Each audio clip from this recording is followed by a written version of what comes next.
most of the time, we do something I call paint by number when it comes to the body, right? We just look at the superficial, the surface of the tissue. And we don't, because we can't see beneath the surface. We can't see the depth of muscle tissue. We can't get between the muscle and the tissue, right? So we just look at it as a one for one, whatever you can see in the mirror.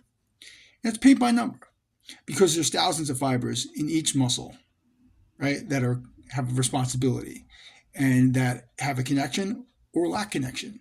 And if they lack connection, then they lack the ability to partake in that responsibility. So when we paint by number, we're just asking whatever's available to do more. So we're creating adaptation over an adaptation. And that's building on an unstable foundation. So like I always say, it's like the Leaning Tower of Pisa is going this way and you want to just build it back this way. That's what you're doing. You're not straightening the Leaning Tower of Pisa. And sometimes it takes tearing down a building to straighten it out, right? And obviously we can't chop down our bodies, but we can lengthen our tissues. And one of the things when people go into facilitated stretching or static stretch or any type of stretch, they're asking the body to go longer from where it is, right? So they're just trying to take the Leaning Tower of Pisa and they're just trying to bend it back this way. Truth be told is that your neurology controls your muscle tissue lengths, and gradually over time they shorten. We can't wrap our eyes around that conceptually because it happens very immediately, faster than the speed of thought, right? By the time you tell yourself you want to stand on one foot, your body's already preparing itself to do that, adjusting tissue lengths, right? So if we take this very physical, hands-on approach to things, we're just applying on top of what the body innately is already doing. It's a program. It's calibration. Adjust the systems, not addressing the symptoms. Why? Because your systems create the imbalances. They learn, they adapt.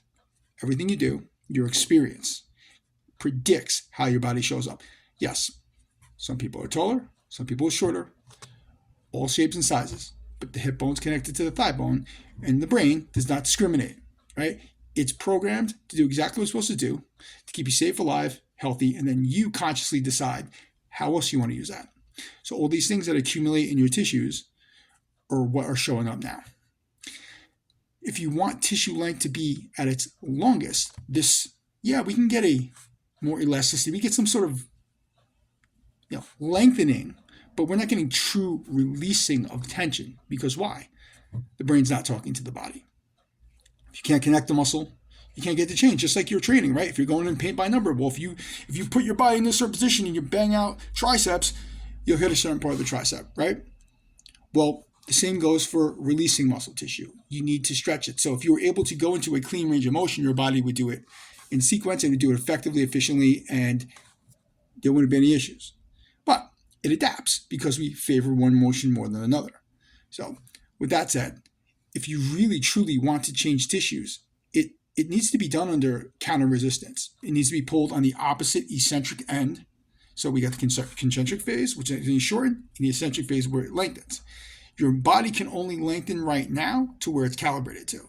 So what you need to do is address the sequences of overactive muscles to restore the efficiency of your body.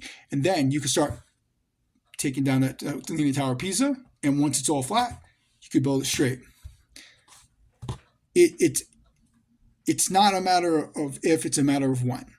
It's ultimately the way your body works, and it's at most innate design. I call it the muscular calibration system, not because I want to claim to fame, but I wanted to create a system that everybody could wrap their head around. Because if we all understood this, we all could perform this. And of course, everybody's experience levels will be predicated by their experience. However, the truth be told is everybody knows how to do a dumbbell curl. You can teach anybody a dumbbell curl, right? So if I could teach you a dumbbell curl, I could teach you the negative dumbbell curl, which is the eccentric stretching. So that said, find out more by muscletherapysandiego.com, or you can just DM me here and we could talk. But ultimately, I'm here to share this with the world and help as many people as possible. Have a great day, folks.